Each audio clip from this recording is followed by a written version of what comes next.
어느 정도의 일이 터지면 마주치는데 너무 큰 일이 터지잖아요. 그게 미움이든 분노든 아니면 감당할 수 없는 어려움이든 그거에 대한 모든 전원 코드를 다 꺼버리게 돼 있어요.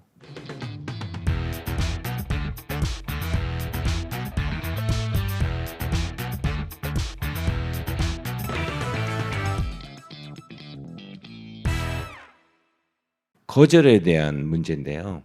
네.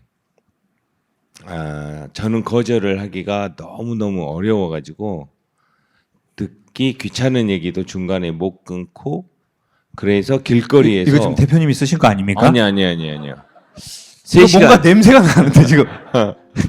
3시간 얘기 들어주기도 해요. 3시간 동안 얘기를 지금 길거리가 아니라 강사의 얘기를 3시간 들어주기도 해요. 약간 저는 이렇게 들리네요. 네. 누군가 하는 부탁도 거절하기 힘들어서 고민입니다라고 사연 주셨습니다. 언제부터 거절을 못 하신 것 같아요? 이게 한 문장으로 써야 돼서 거절을 못 한다고 쓴 건데 이게 사실 저희 아빠가 한 23년, 4년 동안 이제 식물인가를 좀 누워 계셨거든요. 심근경색으로. 지금도? 네.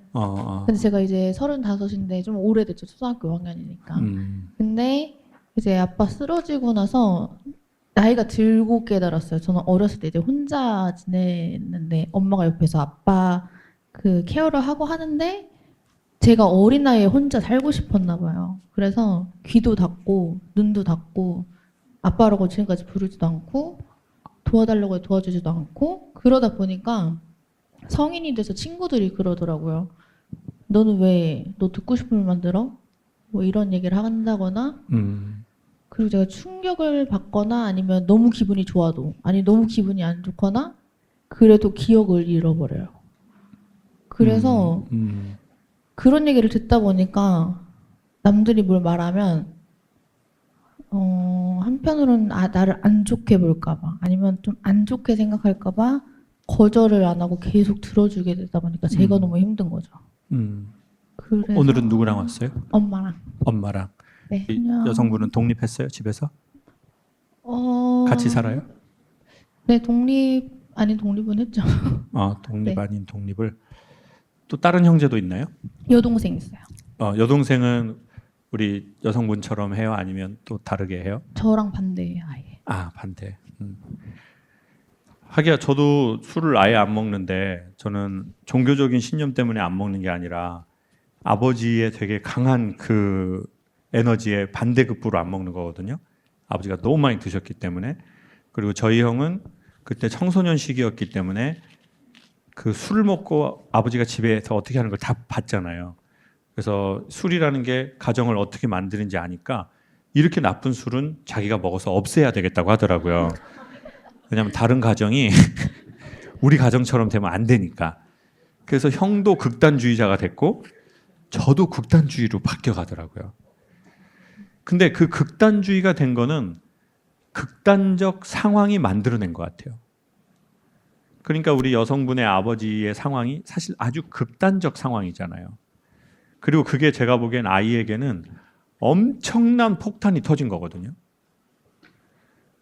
그리고 수습도 안 돼요.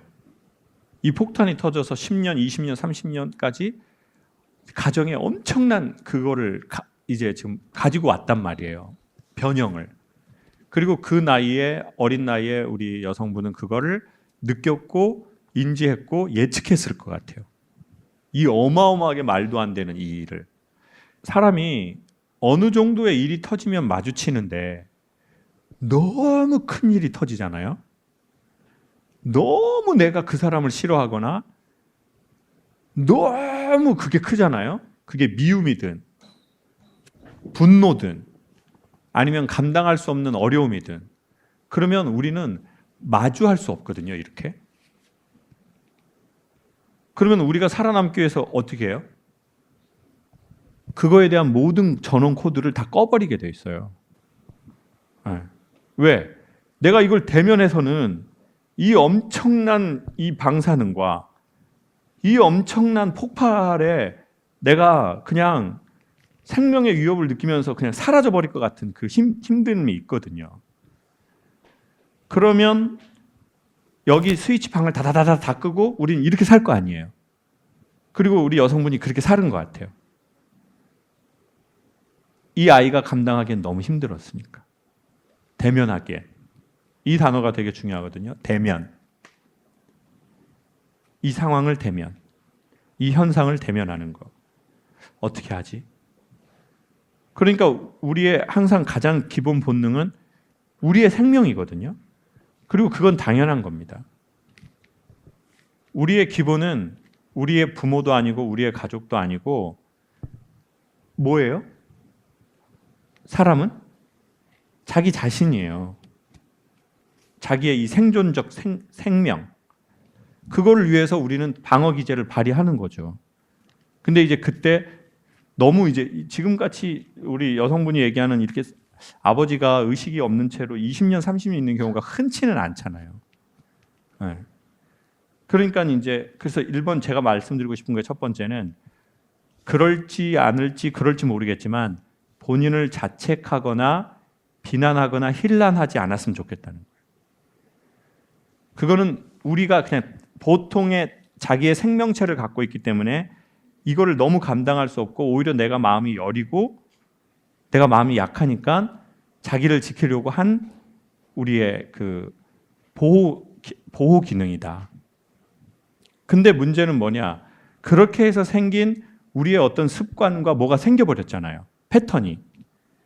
그러다 보니 그러니까 제 경우에는 저도 이제 우리 여성분과 비슷한 교집합이 있는데 제가 어려서 아버지를 구원하고 싶었고 그 아버지 때문에 힘든 누구를 또 구원하고 싶습니까?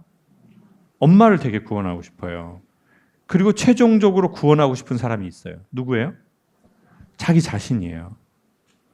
근데 난 아버지를 구하지도 못해. 엄마도 못 구해. 나 자신도 못 구해.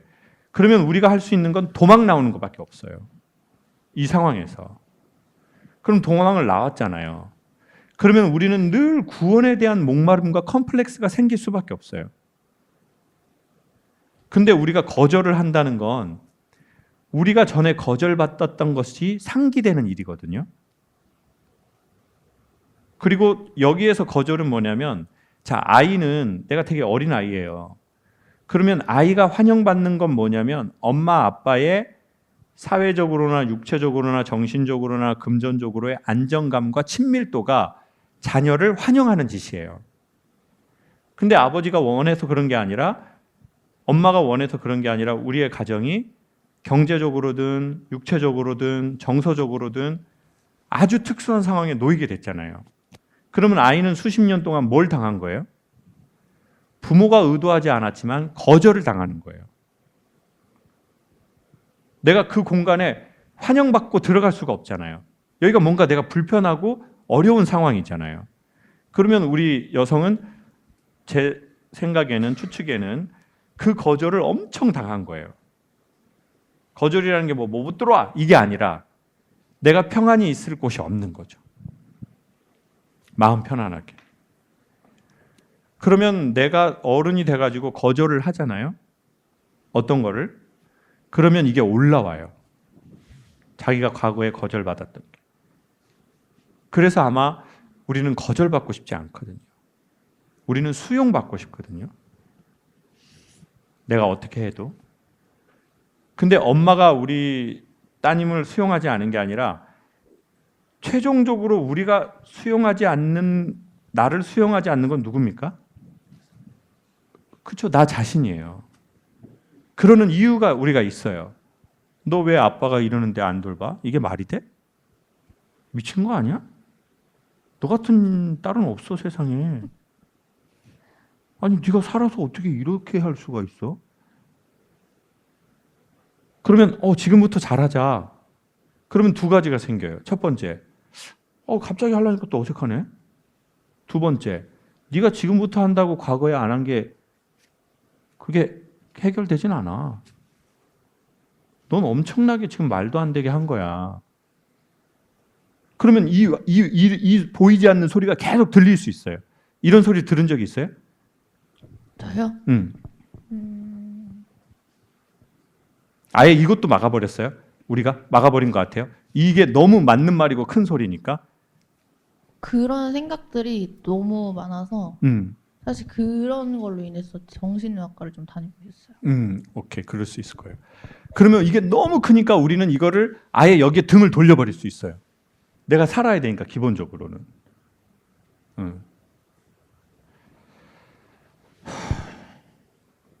그게 이제 또 어떤 식으로든 지금 이거에 영향을 미친 것 같아요.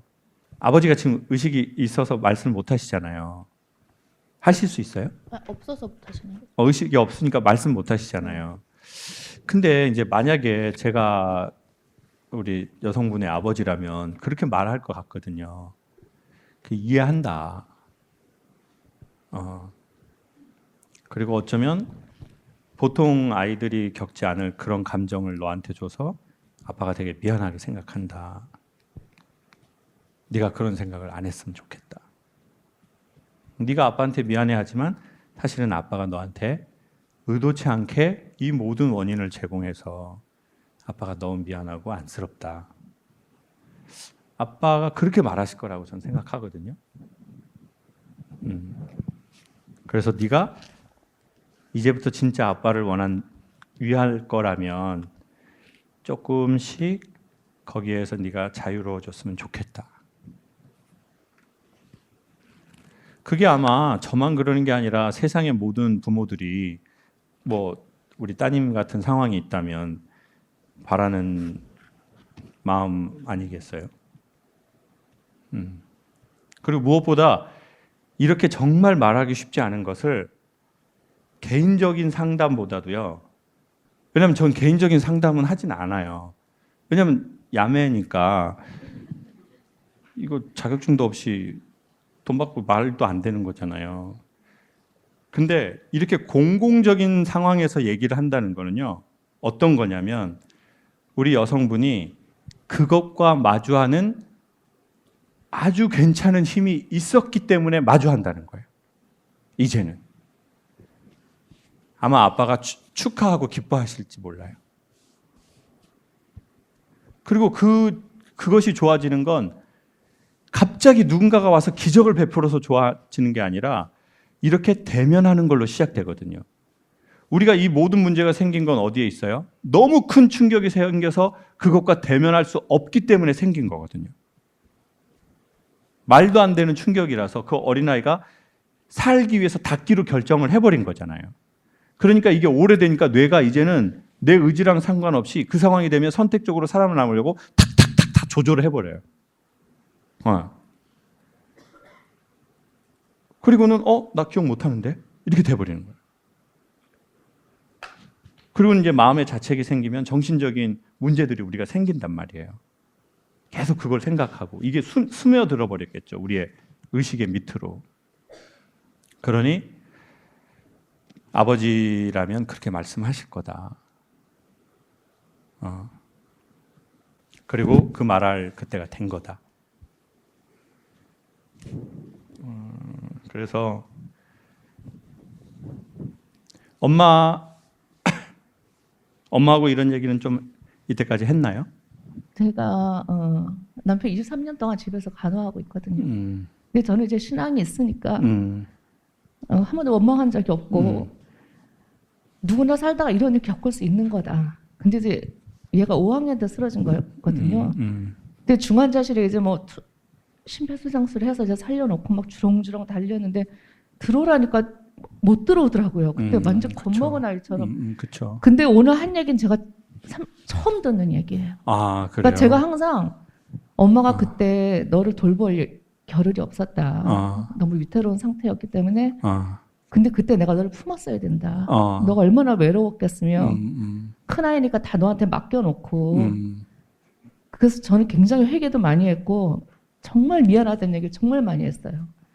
그래서 미안해. 아빠 쓰러져서 그런 거니? 그러면 아니야. 나 아니야. 괜찮아. 이렇게만 알았는데 결국에 정신의학 가서 우울증 때문에 약도 먹고 하는 그 원인이 결국은 아빠 그 쓰러진 그때 그 충격으로 인해서 이렇게 왔다라는 거 오늘 제가 처음 듣는 거예요. 딸의 그 중심의 얘기를.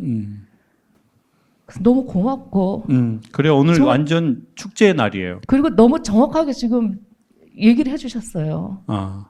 완전히 진짜 1%도 빗나가는 것도 없이 정확하게 아이를 지금 보시고 이 아이 내면이 보신다고 하니까 아니, 제가 보시니까 3월에 좋은 일 생깁니다.